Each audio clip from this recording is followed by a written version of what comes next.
बेटा रुखसार, हाँ। कहाँ गई थी तुम? फैजान के आने का वक्त हो रहा है और तुम बिना बताए बाहर चली गई। मैं कहीं नहीं गई थी, बस ऐसे ही। अम्मी, हर बार बताना जरूरी है क्या? मैं बच्ची नहीं हूँ। बेटा, मैंने तो बस ऐसे ही पूछ लिया। तो क्या ऐसे ही पूछकर आप मेरी जिंदगी में दखल देंगी? मुझे मेरी पसंद से जीने दीजिए। बस अम्मी, हर बात पर सवाल क्यों? मैं इस घर में अपनी मर्जी से भी नहीं रह सकती। रुखसार, क्या हुआ? तुम परेशान लग रही हो। कुछ नहीं, बस घर की बातें हैं। फिर वही सास वाली प्रॉब्लम? हाँ, हर चीज पे रोक टोक। हाँ। कहाँ जा रही हो, कब आओगी? हाँ। मुझे ये सब पसंद नहीं। तो मत सुन, अपनी जिंदगी अपने हिसाब से जी। सही कह रही है। कभी कभी लगता है सब छोड़ के चली जाऊं। रुखसार, क्या हुआ? तुम रो क्यों रही हो? मेरी जिंदगी ही खराब हो गई। मुझे लगता है मैंने गलत फैसला लिया। ऐसा मत कहो। क्या हुआ है? आपकी अम्मी मुझे समझती ही नहीं, हर वक्त टोकती रहती हैं। वो तुमसे बड़ी हैं, तुम्हारी फिक्र करती हैं। फिक्र के नाम पर मेरी आजादी छीन ली है। आज मैं सहेली के साथ गई थी। हाँ, पता है। फिर? आते ही सवाल शुरू। तो इसमें गलत क्या है? अगर तुम बिना बताए जाओगी तो पूछेंगी ही। मैं अपने घर में भी किसी को नहीं बताती थी। हाँ, मुझे आजादी चाहिए, जवाबदेही नहीं। ये जवाबदेही नहीं, रिश्ता निभाने का तरीका है। हाँ। और अम्मी से इस तरह बात करना गलत है। बस, अब और नहीं। मुझे इस घर में नहीं रहना। रुखसार, गुस्से में फैसला मत लो। मैंने सोच लिया है। मुझे मेरे मायके छोड़ दो और और क्या? तलाक दे दो। तुम समझ रही हो क्या बोल रही हो?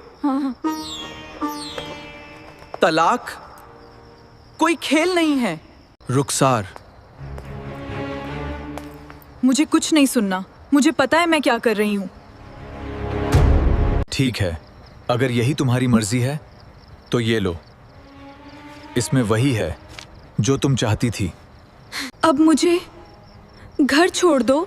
नहीं, फैसला तुम्हारा था तो जाना भी तुम्हें ही होगा। तुम्हें आजादी चाहिए थी ना? ठीक है, मैं खुद चली जाऊंगी। वो अकेली आई है बेचारी। मेरी बच्ची को रोज वहां सास के ताने सुनने पड़ते। शौहर उसको नौकरानी समझता था, तो क्या करती?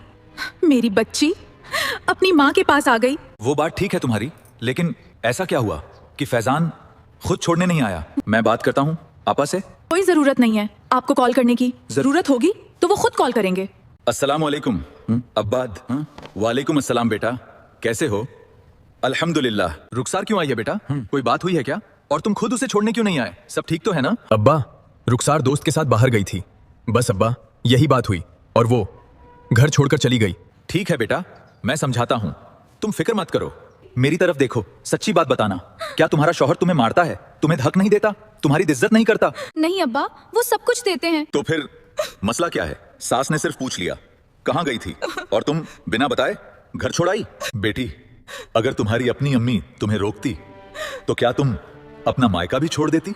छोटी छोटी बातों पर घर नहीं छोड़ा जाता, घर बसाया जाता है। घर बसाने के लिए जिद नहीं, दिल बड़ा करना पड़ता है। गुस्से में लफ्ज तीर बन जाते हैं, एक बार निकल जाएं तो रिश्ते टूट जाते हैं। प्यार और सब्र ही घर को बचाता है। कुरान में अल्लाह फरमाते हैं, और उनके साथ भले तरीके से जिंदगी गुजार। अब्बा, मुझसे बहुत बड़ी गलती हो गई, मुझे माफ कर दीजिए। गलती मान लेना ही सबसे बड़ी समझदारी है। बेटी, अब उठो, अपने घर चलो। से माफी मांगो, शौहर का दिल रखो और आगे से उस घर को अपना घर समझो। अल्लाह तुम्हें हिदायत दे। अम्मी, मुझे माफ कर दीजिए। बेटी, मैंने तुम्हें माफ किया, लेकिन याद रखना, आगे से कोई भी मसला हो मुझसे बात करना। इस तरह घर छोड़कर मत जाना। मुझे माफ कर दीजिए, मैंने गुस्से में तलाक की बात कह दी। आपने भी मुझे लिफाफा दे दिया। क्या आपको मुझसे मोहब्बत नहीं थी? तुमने लफाफा खोला? नहीं, आज तक नहीं। जाओ ले आओ और खोलो। रुखसार, तुम तो मेरा लिबास हो। मैं इतना कमजोर ईमान वाला नहीं कि छोटी सी गलती पर तलाक दे दूं। रिश्ता गुस्से से नहीं, सब्र से चलता है। रिश्ते तोड़ने से नहीं, निभाने से बनते हैं। और जो माफ कर दें वही असल में जीत जाता है। तुम में सबसे बेहतर वो है जो अपने घर वालों के लिए बेहतर हो। अगर बहू ससुराल को अपना घर समझ ले। तो कोई घर कभी नहीं टूटेगा, लेकिन याद रखना, जहां जिद जीत जाए वहां रिश्ता हार जाता है। इस कहानी के बारे में अपनी राय कमेंट में जरूर दें और इस वीडियो को ज्यादा से ज्यादा शेयर करें। आयत आई वीडियो को सब्सक्राइब जरूर करें। जज़ाक अल्लाह खैर।